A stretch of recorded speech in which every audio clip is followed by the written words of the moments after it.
Hello students, welcome back to my channel humanities by Anshika Shukla. तो आज हम क्लास 12th का ज्योग्राफी का बुक सेकंड चैप्टर 1 पढ़ेंगे। जनसंख्या, वितरण, घनत्व, वृद्धि और संगठन। ये जो चैप्टर है वो एग्जाम के पॉइंट ऑफ व्यू से काफ़ी इंपॉर्टेंट है, इसलिए वीडियो को एंड तक ज़रूर देखिएगा।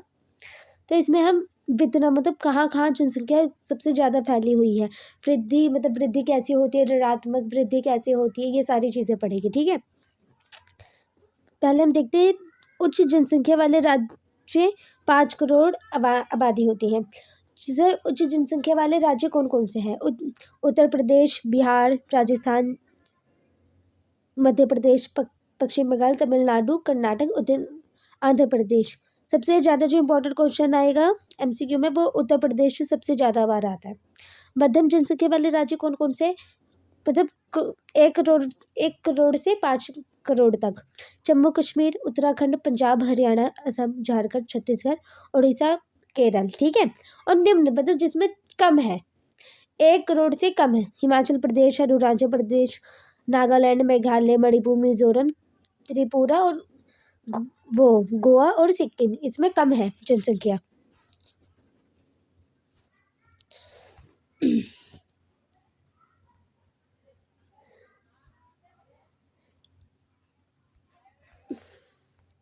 भारतीय जनसंख्या के जो चार है, वृद्धि कैसी है? रुद्र वृद्धि का काल, स्थिर और विस्फोटक। विस्फोटक मतलब कोई ज्वालामुखी वगैरह जो पर फट जाता है। घटती वृद्धि का काल, है ना। और कौन कौन से कारक होते हैं, ये सबसे इम्पोर्टेंट और ये बहुत बार आता है, इसे हम लॉन्ग क्वेश्चन में भी अभी आगे बढ़ेगी। भौतिक कारक, सामाजिक कारक, आर्थिक कारक, ऐतिहासिक कारक, राजनीतिक कारक। सामाजिक कारक काफ़ी वैसे होते हैं, जैसे भौतिक कारक में तो ये सारी चीज़ें आ जाती है, जैसे कहीं पे बाढ़ आ गई, कहीं पे कुछ हो गया, तो जो जनसंख्या होती है वो एक स्थान से दूसरे स्थान पे चली जाती है। जैसे यहाँ कुछ आया है, जैसे यहाँ भूकंप आ गया, तो यहाँ के जो लोग होंगे वो इधर की ओर चली जाएगी, तो यहाँ जनसंख्या बढ़ जाएगी, है ना। राजनीतिक कारक भी होते हैं, जैसे कहीं के कानून वगैरह ज़्यादा अच्छे हैं तो जनसंख्या उधर की ओर जाएगी। ऐतिहासिक, आर्थिक, जैसे गाँव है, ये शहर है, ठीक है, गांव में उतने पैसे वगैरह नहीं होते, उतने स्कूल नहीं होते या उतने हॉस्पिटल्स वगैरह नहीं होते, तो गांव के जो जितने लोग मतलब जिनके पास पैसा होता है या जो जो सही जगह जा सकते हैं, वो लोग क्या करते हैं, वो यहाँ से उठ के यहाँ पे शहर में आ जाते हैं, वही बताया गया है। और संगठन, संगठन मतलब वो क्या बोलते हैं कि किस किस उस पे आधार पे जनसंख्या बटी हुई है। जैसे लिंग संगठन, लड़का लड़की, श्रम की प्रतियोगिता, प्रमुख सबसे ज़्यादा है तो धार्मिक है, हिंदू, मुसलमान, सिख, ये सारी चीज़ें। समुदाय, भाषाई, भाषा वगैरह के, क्योंकि हमारे भारत में अनेक भाषा बोली जाती है। व्यावसायिक, मैंने कहा ना जैसे गाँव में कम व्यवसाय है तो बहुत लोग शहर में आना पसंद करते हैं। अब हम आगे देखेंगे, ये एमसीक्यू है। भारत में जनसंख्या आंकड़ों के प्रमुख स्रोत हमें किससे पता चलता है जनसंख्या के बारे में? जनगणना। जनसंख्या वितरण को परिभाषित करें।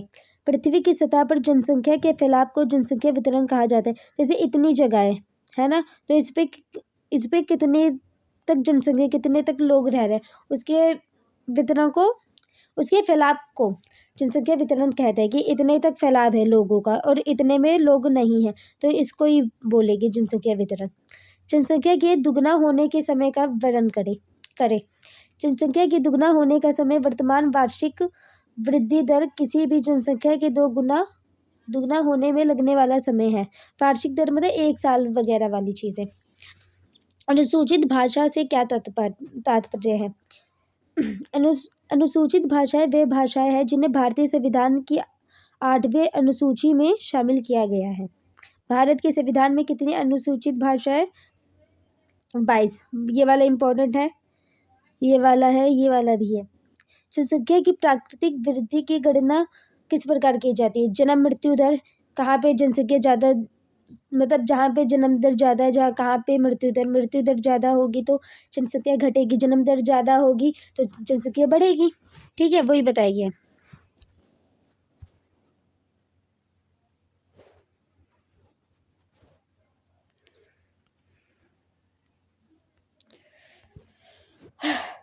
लघु भारत में जनसंख्या का वितरण वितरण बेहद असमान है। ये तथ्य को दर्शाता है। इसमें क्या उत्तर देना है?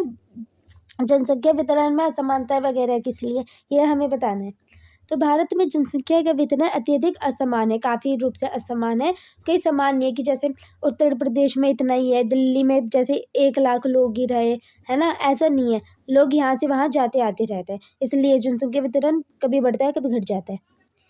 भारत की लगभग 75% आबादी उत्तर प्रदेश, महाराष्ट्र, बिहार, पश्चिम बंगाल, आंध्र प्रदेश, तमिलनाडु, मध्य प्रदेश, राजस्थान, कर्नाटक एवं गुजरात में बसती है।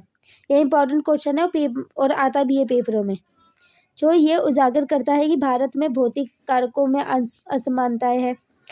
भौतिक कारकों में असमानताएं क्या है? फर्स्ट जो है, देश में कृषि और अन्य आर्थिक क्रियाओं के लिए अनुकूल भौतिक कारकों का वितरण अत्यधिक महत्वपूर्ण होता है। इसमें क्या है, जैसे किसी को कृषि करनी है तो वो सबसे ज़्यादा कहाँ पे रहना पसंद करेगा? वो गांव में बसना पसंद करेगा कि यहाँ की जो मिट्टी वगैरह होगी वो उपरक होती है। उपरक मतलब ऐसे पदार्थ जिससे पौधे वगैरह अच्छे उगते हैं, तो वो गाँव वगैरह साइड रहेगा।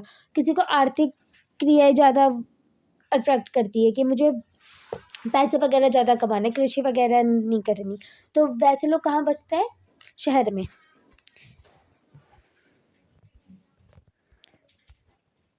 असमान है। उत्तर प्रदेश, बिहार, पश्चिम बंगाल जैसे राज्यों में उपजाऊ मैदान एवं अनुकूल बड़ी जनसंख्या का पोषण कर सकती है। ये जगह है उत्तर प्रदेश, बिहार, पश्चिम बंगाल, यहाँ पे जो राज्य है उसमें उपजाऊ मैदान है ना। उपजाऊ मैदान होगा तो अच्छी कृषि हो सकती है और अच्छी जलवायु है।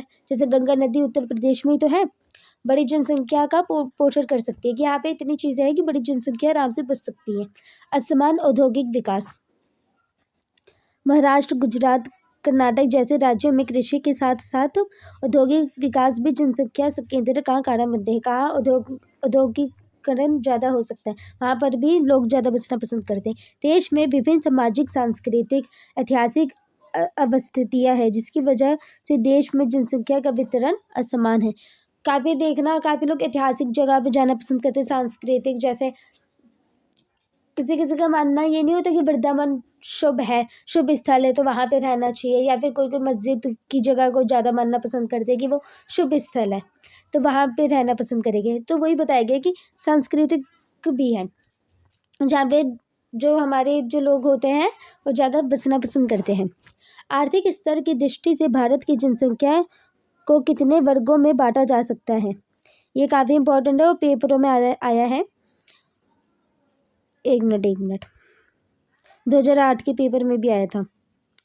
मुख्य श्रमिक, सीमांत श्रमिक, अश्रमिक, इसमें भारत की जनसंख्या को वर्गों में बांटना है। मुख्य क्या है? ये वह व्यक्ति जो एक वर्ष में कम से कम 183 दिन तक कार्य करता है, ये मुख्य, ये काफ़ी इंपॉर्टेंट श्रमिक होता है। श्रमिक मतलब मजदूर वगैरह, श्रमिक ये जो काम किया जाता है। सीमांत क्या होता है? वह व्यक्ति जो एक वर्ष 183 दिनों से कम काम करता है, सीमांत श्रमिक कहलाता है। जो 183 से कम कर रहा है और 183 दिन तक जो कर रहा है वो मुख्य। और अश्रमिक कौन है? जो व्यक्ति बेरोजगार होता है। श्रमिक मतलब कि कोई भी हम काम करें और उससे हमें पैसे जो मिलते हैं, ठीक है।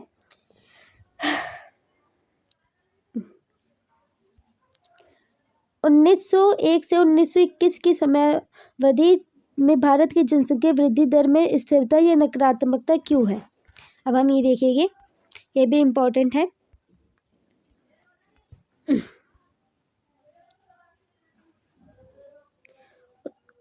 इस अवधि में भारत में जन्म दर व मृत्यु दर दोनों ही उच्च थे।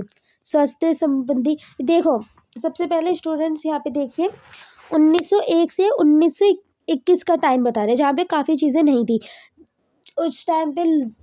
जो हमारी जो जनसंख्या, जो हमारे लोग थे वो इतने पढ़े लिखे नहीं थे, है ना। ज़्यादा सुविधाएं नहीं थी, ज़्यादा हॉस्पिटल्स नहीं थे। और वो जो काल था 1901 से 81 वाला 21 वाला, मतलब वो अंग्रेज़ों का था, है ना। उस टाइम पे इतनी चीज़ें नहीं थी, इसलिए बच्चे भी लोग ज़्यादा पैदा करते थे और मृत्यु दर भी, क्योंकि कम कम एज में लड़कियां प्रेग्नेंट हो जाती थी। कम कम एज में ही अगर वो होगा तो माँ भी वो ही हो जाएगी ना बीमार, क्योंकि वो तो एज होती ही नहीं है। इसी चीज़ के लिए कि साक्षरता भी कम थी। अगर कोई व्यक्ति इतना पढ़ा लिखा ही नहीं है तो उसे क्या पता कितनी क्या चीज़ें करनी चाहिए। इस बीमारी का ये इलाज है, उस टाइम पे ज़्यादा चीज़ें नहीं थी, ना हॉस्पिटल्स वगैरह थे।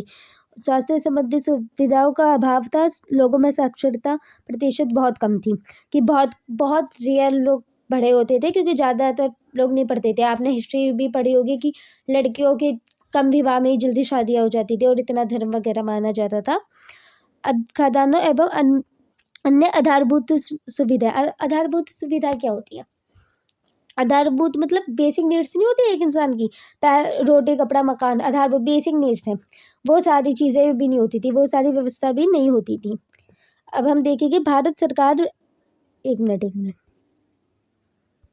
भारत सरकार द्वारा राष्ट्रीय युवा नीति कब अपनाई गई तथा इसके मुख्य उद्देश्य क्या थे? ये भी इम्पोर्टेंट है। भारत सरकार द्वारा राष्ट्रीय युवा नीति कब अपनाई गई थी? 2014 में। ये MCQ में भी आ सकता है कि कब अपनाई गई थी। युवाओं व किशोरों की चहुमुखी विकास पर बल देना। जो टीनेजर जो लोग होते हैं, मतलब टीनेजर में जो स्टूडेंट्स होते हैं, उन पर काफ़ी बल दिया जाता था कि पढ़ाई वगैरह उन्हें अच्छे से अच्छी गाइडेंस दी जाए, जिससे वो लोग अपने रास्ते है वो ना भटक के। जैसे आप पढ़ रहे हैं तो आपका कोई पर्पस है ना, कि आप इस चीज़ के लिए पढ़ रहे हैं, आप इस चीज़ के लिए पढ़ रहे हैं, आपको गाइड करने वाला होना चाहिए। तो वही है इसमें। उनके गुणों का बेहतर मार्गदर्शन देना। जो भी गुण है, जो भी टैलेंट है, उसको बेहतर से बेहतर मार्गदर्शन मतलब गाइड किया जाए, ताकि देश के रचनात्मक विकास में वे अपना योगदान दे सकें। क्योंकि हर के टैलेंट अलग अलग है, किसी को सिंगिंग पसंद है, किसी को डांस पसंद है, हर किसी का अपना अपना टैलेंट होता है।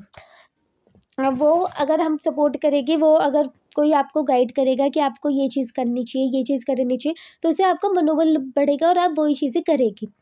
इसलिए किशोरों पे सबसे ज़्यादा ध्यान दिया जाता है। उनमें देशभक्ति और उत्तरदायित्व, नागरिकता के गुणों को बढ़ावा देना है। देशभक्ति भी काफ़ी इम्पोर्टेंट है कि हम जिस देश में हैं उस देश के प्रति ही वफादार रहे। जैसे देशभक्ति, अब तो बुक भी स्कूलों में काफ़ी है, मेरे टाइम पर भी थी। वही है कि देशभक्ति भी होना ज़रूरी है, कि आप इंडिया में रह रहे हैं या फिर कहीं पर भी आप रहते हैं, तो उसके लिए एक अपनापन होना काफ़ी इम्पोर्टेंट है। समाज के समक्ष किशोरों की प्रमुख चुनौतियाँ क्या क्या है? समाज के समक्ष समाज के सामने किशोरों के लिए क्या क्या चुनौतियाँ आती हैं? यदि किशोरों को समुचित ढंग से मार्गदर्शित ना किया जाए तो काफ़ी सुभेद भी होते हैं। इसमें यही कि क्या क्या मार्गदर्शन देना ज़रूरी क्यों है किशोरों को?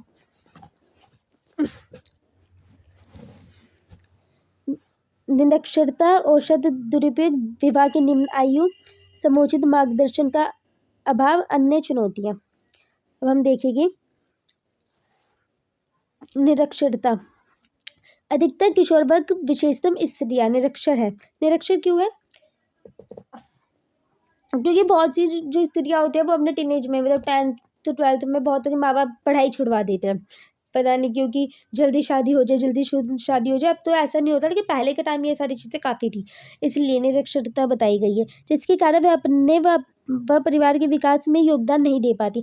अगर देखो, ज़्यादातर लड़का और लड़कियों को ही मेन पढ़ाई पर, बहुतों के घर में फ्रीडम नहीं होती, उन्हें छुड़वा दिया जाता है ना। तो अगर इतनी पढ़ी लिखी नहीं होगी, साक्षरता में नहीं आएगी, तो वो अपने परिवार के विकास में योगदान कर सकती है। उन्हें तो कुछ पता ही नहीं कि अच्छा ये कैसे होता है, ये कैसे होता है, वो चीज़ पता ही नहीं, तो आप योगदान दे ही नहीं सकते। सेकंड है औषध दुरुपयोग।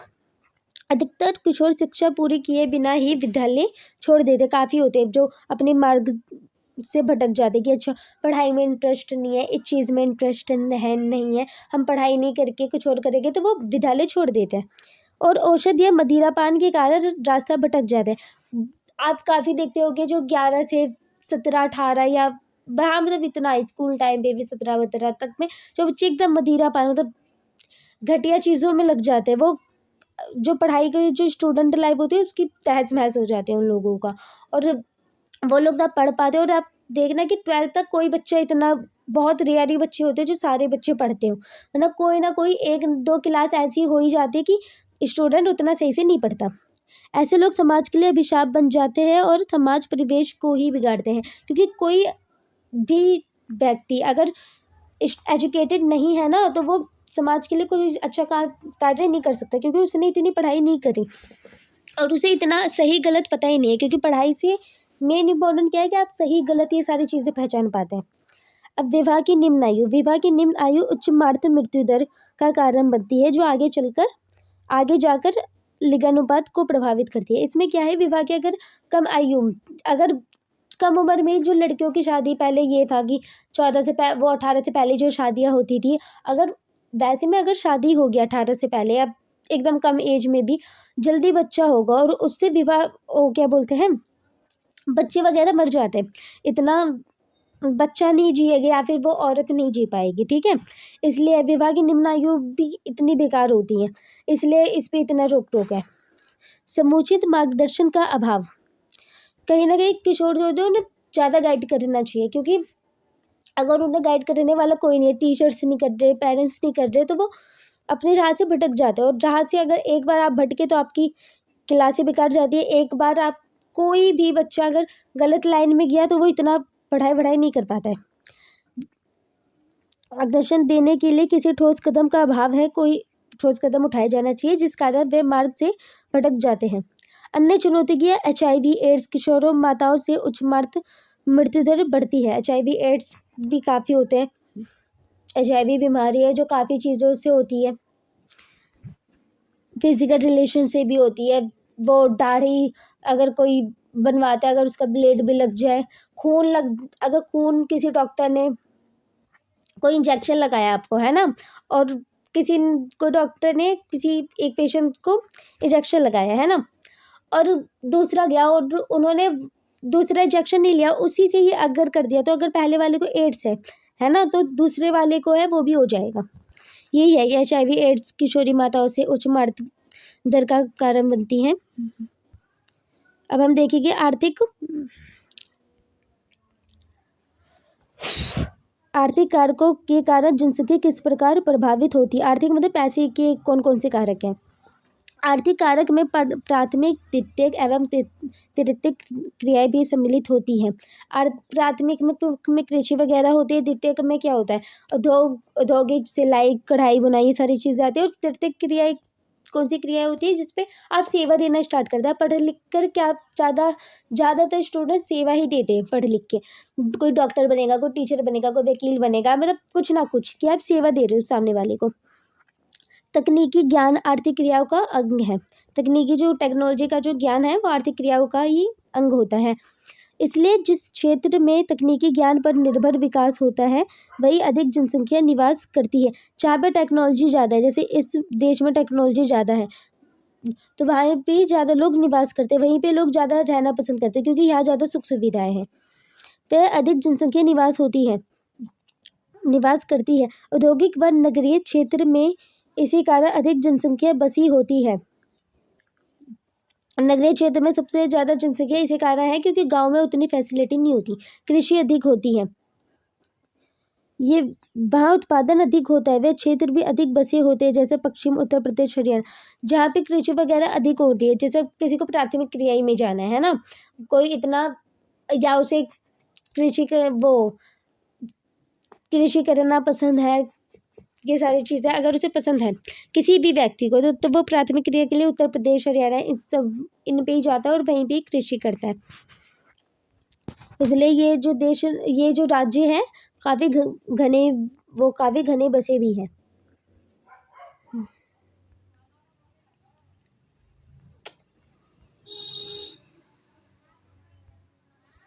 उन्नीस सौ 21 से 51 के मध्य जनसंख्या वृद्धि स्थिर होने के 3 कारण बताओ। 21 से 51, देखो अब हमने 1901 से 21 तक पढ़ा था कि अभाव क्यों था, अब इसमें स्थिर हो गया। अब हम स्थिर का रीजन भी देखेंगे। स्वास्थ्य सेवाओं में वृद्धि के कारण मृत्यु दर में कमी आई। 21 से जो 51 वाला जो पीरियड था वहाँ पे हॉस्पिटल बनना स्टार्ट हो गए थे, लोगों में जागरूकता आई, वृद्धि पर नियमित रही। इस टाइम पे ज़्यादातर जो पढ़ाई वगैरह हो रही थी, ज़्यादातर लोग पढ़ पा रहे थे, है ना, ज़्यादातर स्त्रियाँ भी ज्ञान अर्जित कर पा रही थी, पुरुष भी कर पा रहे थे। समाज में शिक्षा के कारण लोगों में जागरूकता आई, जन्म दर भी कम हुई। देखो, जब समाज पढ़ेगा, जब जित जितने से जितने लोग जब पढ़े लिखे होंगे, तो कहीं ना कहीं वो समाज को है वो भी सुधार सकते हैं। इसी कारण मृत्यु दर कम हुई, इसलिए जन्म दर कम रही, क्योंकि लोग जागरूक हो चुके। आप पढ़ोगे तो ही तो आप हम लोग जागरूक बनेंगे। ऐसे थोड़ी होता है कि आप कोई भी व्यक्ति इतना पढ़ा लिखा ना हो और वो इतनी जल्दी जागरूक हो। परिवहन एवं संचार तंत्र। परिवहन एवं संचार मतलब परिवहन क्या, ऑटो वगैरह जो चीज़ें होती है, ऑटो बस साइकिल, ये सारी जो चीज़ें होती है, संचार तंत्र बेहतर होने के लिए वितरण प्रणाली में सुधार आना। इसमें यह है कि ये सारी चीज़ें 1921 से 1951 तक काफ़ी अच्छी चल रही थी, इसलिए जो जनसंख्या वृद्धि थी वो स्थिर हो गई थी। अब हम देखेंगे भारत में आयु पिरामिड की विशेषताएं क्या है। वैसे इतना इम्पोर्टेंट नहीं है, ये वाला नहीं आता।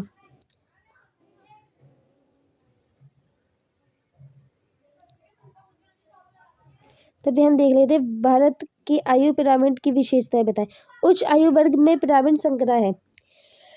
22% जनसंख्या 50 वर्ष की आयु तक पहुंच जाती है।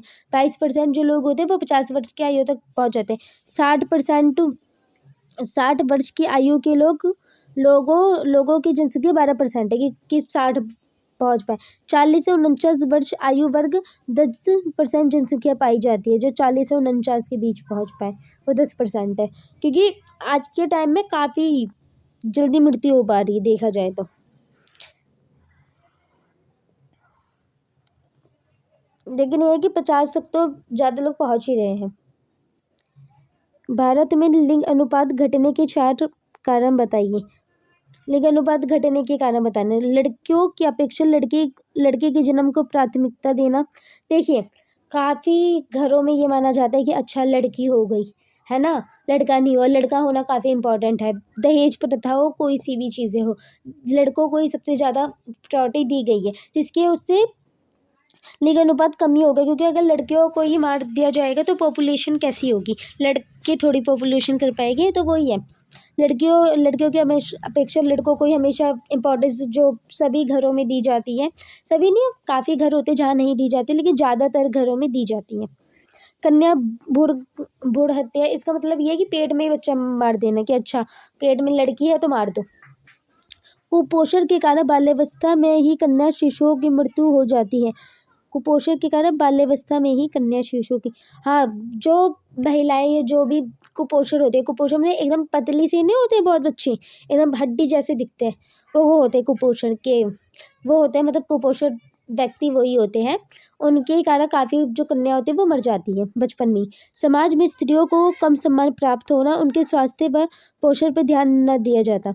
जितना इम्पोर्टेंस जो हमारा जो समाज है वो लड़कों में करता है कि अच्छा लड़कों को पढ़ाओ लिखाओ, लड़कों के लिए चीज़ें करो, उतनी ही चीज़ें हैं, उतनी ही चीज़ें स्त्रियों के लिए बेकार है, क्योंकि स्त्रियाँ ही पॉपुलेशन करती है। और सबसे ज़्यादा इम्पोर्टेंस भी इसमें स्त्रियों का ही बताया गया है, क्योंकि अगर लड़कियां ही नहीं होगी तो हमारी पॉपुलेशन हो सकती है, बच्चे वगैरह होंगे ही नहीं। लेकिन तब भी सम्मान हमेशा कम लड़कियों को नहीं दिया जाता है, बल्कि हमें इसका उल्टा करना चाहिए, हमें ज़्यादा स्त्रियों को देना चाहिए।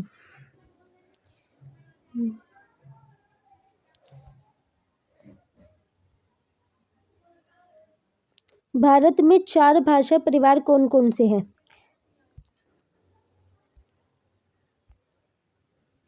भारत में 4 भाषा परिवार कौन कौन से हैं। 2 प्रमुख परिवारों की 2 विशेषताएं क्या है। 4 भाषा परिवार कौन कौन से हैं।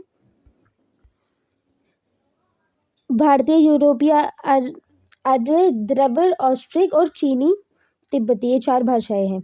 अगर MCQ आए तो इस पर टिक करना। भारतीय, यूरोपीय, आर्य, कुल जनसंख्या का लगभग 3/4 भाग आर्य भाषा बोलता है। इस परिवार की भाषाओं का संकेत पूरे उत्तरी भारत में है। इसमें हिंदी मुख्य है, जो हमारा जो नॉर्थ साइड है, हमारा जो इस साइड है, यहाँ पे ज़्यादा हिंदी बोली जाती है।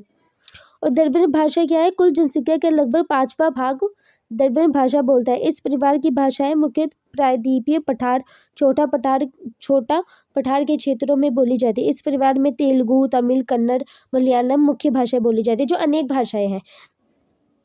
तमिल, तेलुगु ये सारी भाषा मतलब हिंदी उनसे काफ़ी अलग होती है ना। और जो उत्तर की साइड है, इधर की साइड, यहाँ सबसे ज़्यादा हिंदी बोली जाती है। अब हम देखते हैं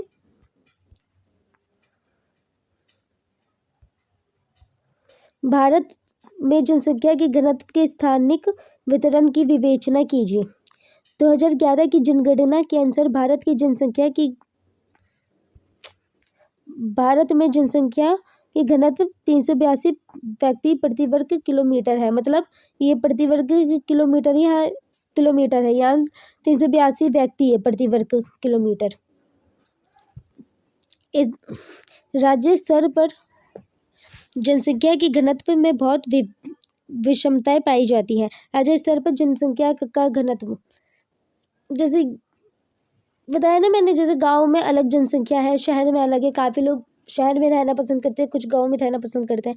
अरुणाचल प्रदेश में 17 व्यक्ति प्रति वर्ग किलोमीटर है, जबकि बिहार में ये घनत्व 1106 व्यक्ति प्रति वर्ग किलोमीटर है। देखो और अरुणाचल प्रदेश में कितना कम है कि इतने में मानो मतलब प्रति वर्ग किलोमीटर आप सब मानिए, इसमें 17 लोग ही है।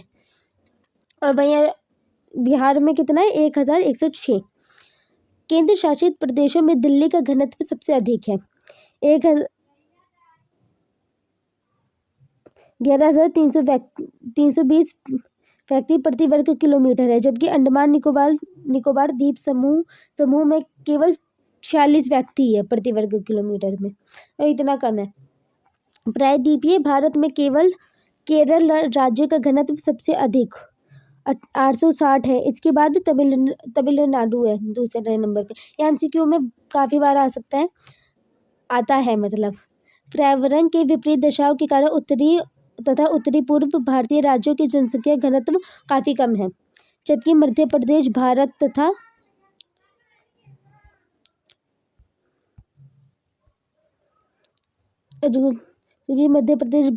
प्रायद्वीपीय भारत के मध्य दर्जे का जनसंख्या घनत्व पाया जाता है।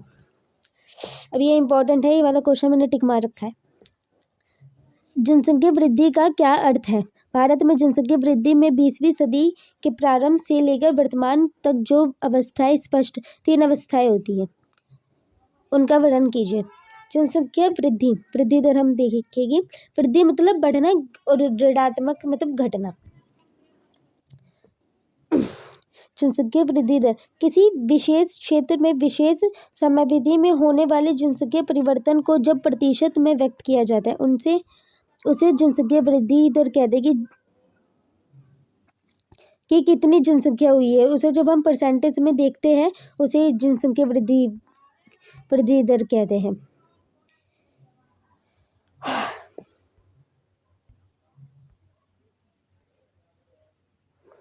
भारतीय जनसंख्या वृद्धि की 4 अवस्थाएं हैं।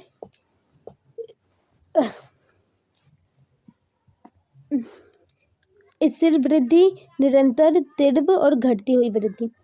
स्थिर वृद्धि कब थी? 1921 से पहले। 1901 से 21 की अवधि को भारत की जनसंख्या की वृद्धि की स्थिर अवस्था कहा जाता है, क्योंकि इस अवधि में वृद्धि दर अत्यंत निम्न थी।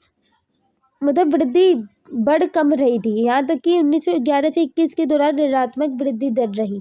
ऋणात्मक मतलब घट रही थी 11 से 21 के बीच में। जन्म दर, मृत्यु दर दोनों उच्च थे, जिससे वृद्धि निम्न रहे। मतलब बच्चे ज़्यादा पैदा हो रहे थे और काफ़ी बच्चे बूढ़े ये सब मर भी रहे थे, क्योंकि उस टाइम पे लोग इतने पढ़े लिखे नहीं थे कि चीज़ें रोक पाए, या फिर क्योंकि उस टाइम पे मृत्यु दर भी इसलिए थी क्योंकि इतने हॉस्पिटल्स वगैरह थे ही नहीं कि मृत्यु दर रुके, और जन्म दर इसलिए ज़्यादा थे क्योंकि इतने लोग शिक्षित नहीं थे। निरंतर वृद्धि दर की अवधि 1921 से 51 तक। इस अवधि में जनसंख्या वृद्धि निरंतर बढ़ती गई, क्योंकि स्वास्थ्य सेवाओं में वृद्धि के कारण मृत्यु दर में कमी आई।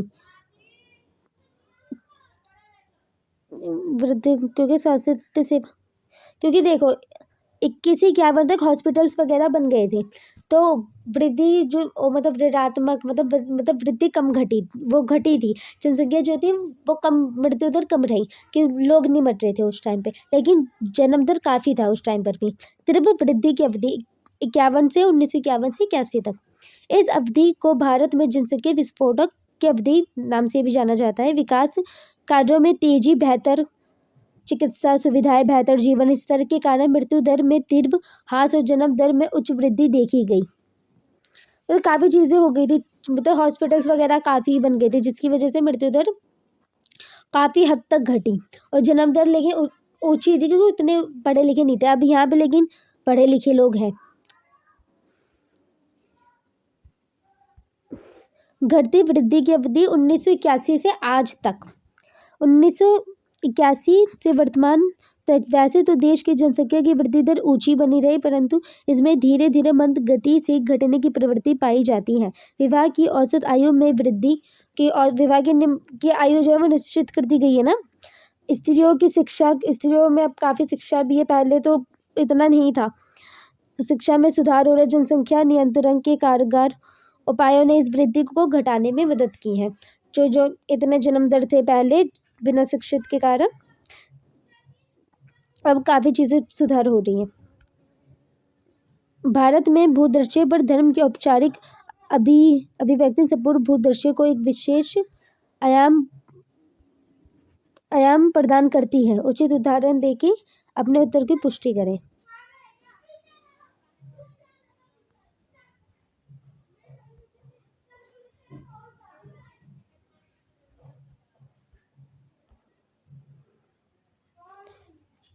धर्म सर्वाधिक भारतीयों में सांस्कृतिक सामाजिक जीवन को प्रभावित करता है। धर्म क्या है? वो सामाजिक जीवन। देखो अलग अलग लोग अलग अलग रिचुअल्स करते हैं। हिंदू कुछ और करते होंगे, मुसलमान कुछ और करते होंगे, है ना। जैसे जिसकी संस्कृति, कोई उठ के पूजा पाठ करता होगा, कोई कभी और करता होगा। भूदर्शे पर धर्म की अभिव्यक्ति हमारी पवित्र रचनाओं जैसे कब्रिस्तान, शमशान, ये जैसे कब्रिस्तान को देख के पता चलता है। ये या फिर ताजमहल देख के हम सोचते हैं कि अच्छा ये इन्होंने बनवाया था। धार्मिक स्थल, मंदिर वगैरह होता है। पवित्र वृक्ष मतलब पीपल, और भी पूजा पाठ वाले नीम का पेड़ भी होता है। ये सारी चीज़ें, चंदन का पेड़।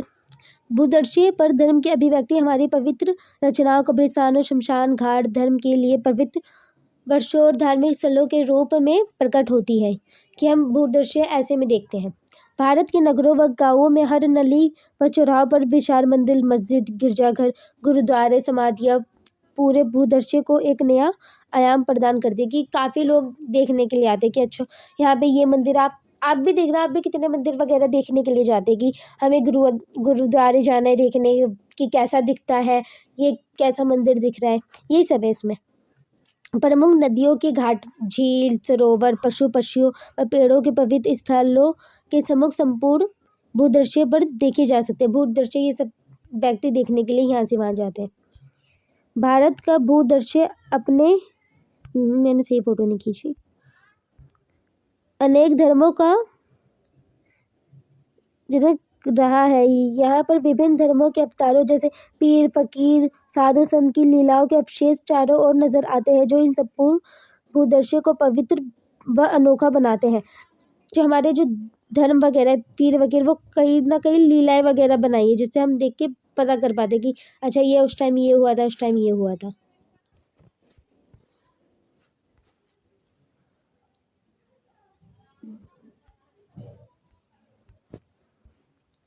भारत जनसंख्या घनत्व किसे कहते हैं? जनसंख्या वितरण को प्रभावित करने वाले कौन कौन से कारक हैं? प्रति इकाई क्षेत्रफल पर निवास करने वाले लोगों की संख्या को जनसंख्या घनत्व कहते हैं। प्रति इकाई, जैसे प्रति इकाई क्षेत्रफल है, इसमें कितने लोग निवास कर रहे हैं, उसकी जो जनसंख्या होगी, जन मतलब लोग, संख्या मतलब गिनतियाँ, जितने लोगों की संख्या होगी, जितने लोगों की संख्या होगी उसकी घनत्व, उसको घनत्व कहते हैं। भारत में जनसंख्या वितरण को निम्न भौतिक कारकों प्रभावित करती है, जैसे उच्चावच, जलवायु, मृदा, जल की उपलब्धता।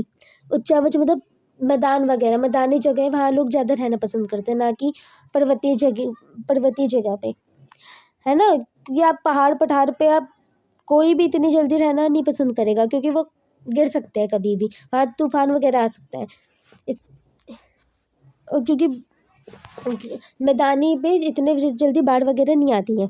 उच्चावच जनसंख्या के बसाव के लिए मैदान अधिक उपयुक्त होते हैं। पर्वतीय व पठारी यानी घने वृक्षों में भागों में जनसंख्या कम केंद्रित होती है। उदाहरण के लिए भारत में उत्तरी मैदान घना बसा है, जबकि पर्वतीय भाग उत्तर पूर्वी वर्षा वाले भागों में जनसंख्या घनत्व कम होती है। मैंने कहा ना, जो मैदानी स्थल है, जो मैदानी भाग होते हैं, वहाँ ज़्यादा लोग बसना पसंद करते हैं। जलवायु भी काफ़ी इंपॉर्टेंट है। जलवायु जनसंख्या वितरण को प्रभावित करती है। थार मरुस्थल में गर्म जलवायु और पठारी भाग हिमालय के ठंडे क्षेत्र सम जलवायु वाले क्षेत्रों की अपेक्षा घने बसे हैं, क्योंकि जहाँ जल वगैरह अच्छे, वहीं लोग ज़्यादा बसना पसंद करेंगे। जहाँ की जलवायु सही है, जैसे हिमालय के ठंडे क्षेत्र जो है, वहाँ पे लोग कम ही बस पाते हैं। मृदा किस लिए इम्पोर्टेंट है? जैसे कृषि वगैरह के लिए तो मृदा कितनी इम्पोर्टेंट होती है, ये भी है। मृदा कृषि को प्रभावित करती है। उपजाऊ मृदा वाले क्षेत्रों में कृषि अच्छी होने के कारण इसलिए ये भाम अधिक घने बसे हैं। उदाहरण के लिए उत्तर प्रदेश, हरियाणा, पंजाब, यहाँ पे सबसे अच्छी कृषि की जाती है। जल की उपलब्धता बसावट को आकर्षित करती है। ये अधिक घने बसे होते हैं, जैसे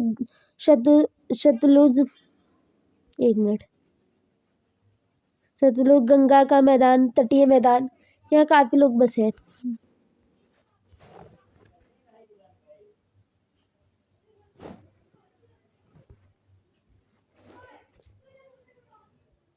आधार पर सामाजिक भेदभाव, अलगाव, बहिष्कार किसी भी विकासशील सभ्य समाज के लिए गंभीर समस्या है। इस कथन के संदर्भ में अपना विचार बताइए। बेटी बचाओ बेटी पढ़ाओ, ये आ सकते हैं, काफ़ी इंपॉर्टेंट है। समाज का विभाजन पुरुष, महिला और ट्रांसजेंडर में प्राकृतिक और जैविक रूप से माना जाता है। काफ़ी जो समाज है वो काफ़ी विभाजन करता है कि ये पुरुष है, ये महिला है, ये ट्रांसजेंडर है। ट्रांसजेंडर वाले कितना बेचारे चीज़ें उठाते हैं, कितना भेदभाव सहते हैं, और पुरुषों को सबसे ज़्यादा इम्पोर्टेंस दी जाती है। अब तो औरतों को भी काफ़ी इम्पोर्टेंस दी जाती है, जिसमें सामाजिक रूप से कोई भेदभाव नहीं होना चाहिए, समाज को नहीं करना चाहिए। संयुक्त राष्ट्र विकास कार्यक्रम के अनुसार यदि विकास में सभी जेंडर सम्मिलित नहीं है तो ऐसा विकास लुप्तप्राय, गायब होने वाला है, क्योंकि सभी जेंडर सम्मिलित होने चाहिए। समाज में सभी लोगों को शिक्षा, रोजगार, राजनीतिक प्रतिनिधित्व में समान अवसर, समान कार्य के लिए समान वेतन, स्वाभिमान के साथ जीवन जीने का अवसर मिले, इसके लिए विशेष प्रयास किए जाने की आवश्यकता है। इसमें यही है कि सभी लोग एक समान है, पुरुष हो, महिला हो या फिर ट्रांसजेंडर हो, वो लोग भी तो लोग हैं। किसी एक को सबसे ज़्यादा इंपॉर्टेंस मत दो, तीनों को ही दो, और तीनों को ही समान अवसर होना चाहिए, समान गवर्नमेंट जॉब के अवसर होने चाहिए, समान हर चीज़ का, समान इज्जत भी देनी चाहिए हम लोगों को, सभी लोगों को ही। भारत सरकार ने लिंग संवेदनशीलता तथा भेदभाव से होने वाले दुष्प्रभावों को ध्यान में रखते हुए राष्ट्रीय स्तर पर बेटी बचाओ बेटी पढ़ाओ सामाजिक अभियान चलाया है। इस अभियान की सफलता महिलाओं के हर स्तर पर बड़े सकल नामांकन अनुपात में परिलक्षित होती है। इसमें यह है कि हर किसी को इम्पोर्टेंस दो, बेटी बचाओ बेटी पढ़ाओ की बेटियों पर भी देनी चाहिए, क्योंकि पास्ट में इतना बेटियां पढ़ी ही नहीं है। पुरुष तो तब भी पढ़े हैं, लेकिन महिलाएं बहुत कम शिक्षित थी, इसलिए आज के टाइम में बेटियों पे इतना ज़्यादा जोर दिया जाता है। ओके स्टूडेंट्स, अगर आपको ये चैप्टर समझ आया हो तो वीडियो को लाइक ज़रूर करें। ऐसे ही इजी ह्यूमैनिटीज़ वीडियोस के लिए चैनल को सब्सक्राइब करें। नेक्स्ट वीडियो में हम इसकी बुक सेकंड का ही चैप्टर 2 मानव बस्तियों के बारे में पढ़ेंगे।